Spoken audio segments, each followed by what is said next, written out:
ચંદ્ર પર બુધવારે સાંજે 6:04 લેન્ડર વિક્રમ સફળતાપૂર્વક લેન્ડ થયું છે। તેની સાથે જ દક્ષિણ ધ્રુવ પર લેન્ડ કરી ભારતને ઇતિહાસ રચી દીધો છે। આ જગ્યા પર પહોંચનાર દુનિયાનો ભારત પ્રથમ દેશ બની ગયો છે।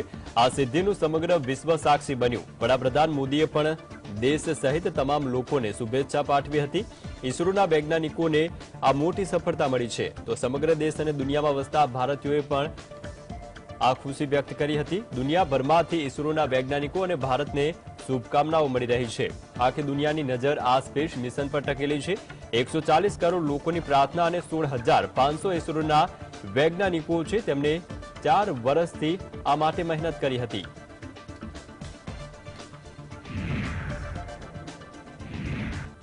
ચંદ્રયાન 3 ચંદ્રની સપાટી પર સફળતાપૂર્વક ઉતરી ગયું છે। તેની પાછળ ઇસરોના ઘણા એન્જિનિયરો અને વૈજ્ઞાનિકોની મહેનત છે। તેમના આ હીરો વિશે બહુ ઓછા લોકો જાણે છે। ચંદ્રયાન 3નું મિશન પાર પાડવામાં આ હીરોએ ભારતીયોને ગર્વ અપાવ્યું છે। ભારતીય અવકાશ સંશોધન સંસ્થા ઇસરોના વૈજ્ઞાનિકો ચંદ્રયાન 3 ઉપગ્રહ પર છેલ્લા 4 વર્ષથી કામ કરી રહ્યા હતા। ઇસરોના અધ્યક્ષ એચ સોમનાથનનું કહેવું છે કે હવે લગભગ 700 કરોડ રૂપિયાના ખર્ચે મિશનને આગળ વધારવા માટે લગભગ 1,600 એન્જિનિયરો અને વૈજ્ઞાનિકોએ કામ કર્યું છે। ચંદ્રયાન 3ને પૂર્ણ કરવામાં મહિલા વૈજ્ઞાનિકો અને એન્જિનિયરોએ પણ મહત્વની ભૂમિકા ભજવી હતી। Honorable Prime Minister called me and conveyed his greetings to each one of you, you and your family, for the wonderful work you did in ISRO. So thanks are to him for the support that he is giving to us for missions like Chandrayaan 3 and the missions that are in the offing. I think that's a great word of comfort that we are receiving for pursuing the inspirational work that we are doing for the nation. I want to tell you, and I want to thank you also for each and everyone who prayed with us in the last many days, who wanted this success to happen in ISRO. I thank all those people in all around the country and maybe beyond the country for their blessings and wishes and affection that he has given to each one of us for doing this work for the last so many years. ઇસરોનું mission Chandrayaan 3 આજે ચંદ્રની સપાટી પર finally સફળતાપૂર્વક land થઈ ચૂક્યું છે। આખી દુનિયાની નજર સ્પેસ મિશન પર ટકેલી હતી। વડાપ્રધાન નરેન્દ્ર મોદી દક્ષિણ આફ્રિકાથી આ મિશનમાં લાઈવ જોડાયા હતા। આ સાથે જ જ્યારે ચંદ્રયાન લેન્ડિંગ થયું ત્યારે પીએમ મોદીએ આ સફળ લેન્ડિંગ માટે 140 કરોડ દેશવાસીઓને શુભકામના પાઠવી। પીએમ મોદીએ કહ્યું છે કે દરેક દેશવાસીની જેમ મારું ધ્યાન ચંદ્રયાન મહાભિયાન પર કેન્દ્રિત છે। આવી ઐતિહાસિક ઘટનાઓ રાષ્ટ્ર જીવનની ચેતના બની રહી છે। આ ક્ષણ છે તે અવિસ્મરણીય છે। આ ક્ષણ અભૂતપૂર્વ છે। વિકસિત ભારતના શંખની આ ક્ષણ છે। ऐतिहासिक घटनाएं राष्ट्र जीवन की चिरंजीव चेतना बन जाती है। ये पल अविस्मरणीय है। ये क्षण अभूतपूर्व है। ये क्षण विकसित भारत के शंखनाद का है। ભારતીય અવકાશ સંશોધન સંસ્થાએ આજે ઇતિહાસ રચી દીધો છે। ઇસરોનું ચંદ્રયાન 3 મિશન સફળ રહ્યું છે। ભારત આ સફળતા મેળવનાર વિશ્વનો ચોથો દેશ બની ગયો છે। ચંદ્રયાનનું લેન્ડર ચંદ્રના દક્ષિણ ધ્રુવ પર સફળતાપૂર્વક લેન્ડ થયું છે।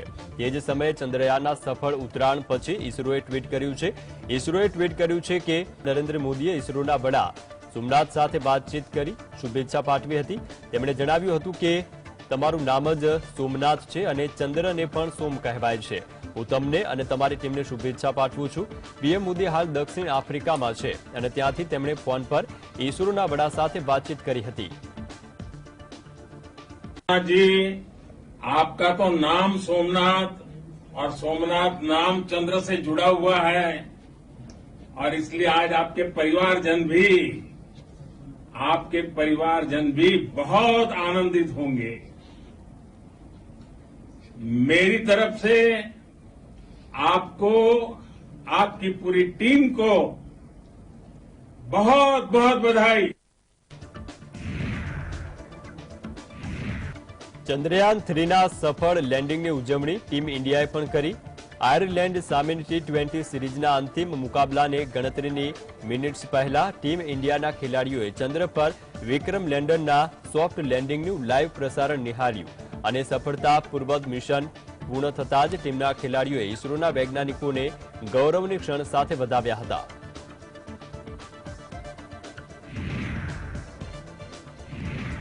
વડાપ્રધાન મોદીએ દક્ષિણ આફ્રિકાના જોહાન્સબર્ગમાં આયોજિત બ્રિક્સ શિખર સંમેલનમાં સંબોધન કર્યું હતું.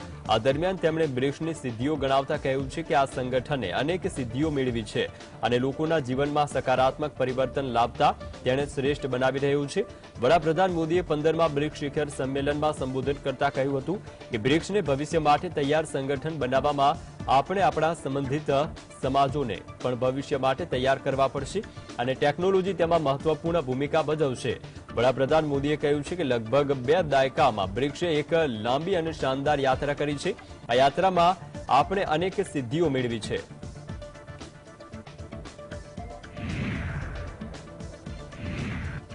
જોહાન્સબર્ગમાં વડાપ્રધાન મોદીએ દક્ષિણ આફ્રિકાના રાષ્ટ્રપતિ સિરિલ રામફોસા સાથે મુલાકાત કર્યા બાદ દ્વિપક્ષીય બેઠક કરી.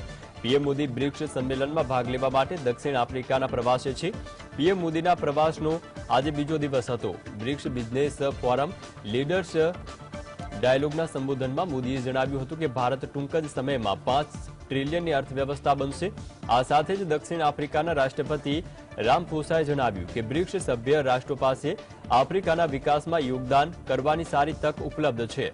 આ સંમેલનમાં બ્રાઝિલના રાષ્ટ્રપતિ લુઇઝ ઇનાસિયો લુલા, ચીનના રાષ્ટ્રપતિ શી જિનપિંગ અને રશિયાના વિદેશ મંત્રી સર્ગેઈ લાવરાવ પણ હાજર રહ્યા. વડાપ્રધાન મોદીની દક્ષિણ આફ્રિકાની આ ત્રીજી યાત્રા હતી.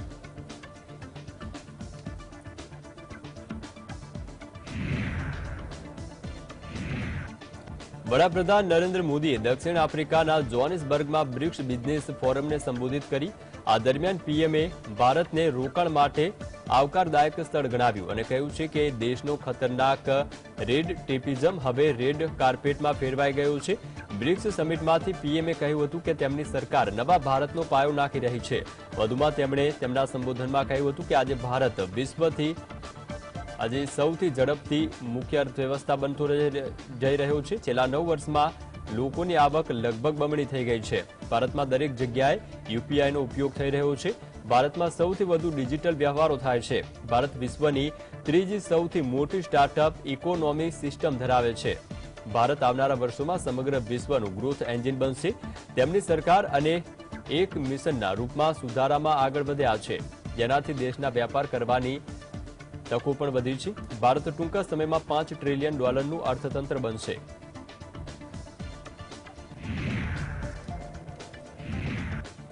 દિલ્હી એરપોર્ટ પર સવારે મોટી દુર્ઘટના થતા રહી ગઈ. સવારે વિસ્તારા એરલાઇન્સને એક વિમાનને લેન્ડ કરવા માટે એટીસી દ્વારા મંજૂરી આપવામાં આવી હતી, તો આ બાજુ એ જ સમયે વિસ્તારાના બીજા એક વિમાનને ઉડાન ભરવાની મંજૂરી આપવામાં આવી હતી.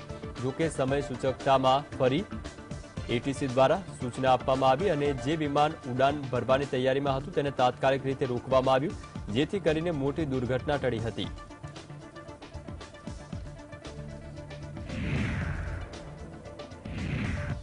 નેપાળમાં એક ભયાનક માર્ગ અકસ્માતની ઘટના બની છે, જેમાં દાંડિંગ જિલ્લામાં એક પેસેન્જર બસ ત્રિશુલી નદીમાં ખાબકી હતી. આ દુર્ઘટનાને પગલે 8 લોકોના મોત થયા છે, જ્યારે 15થી વધુ લોકો ઘાયલ થયા હતા.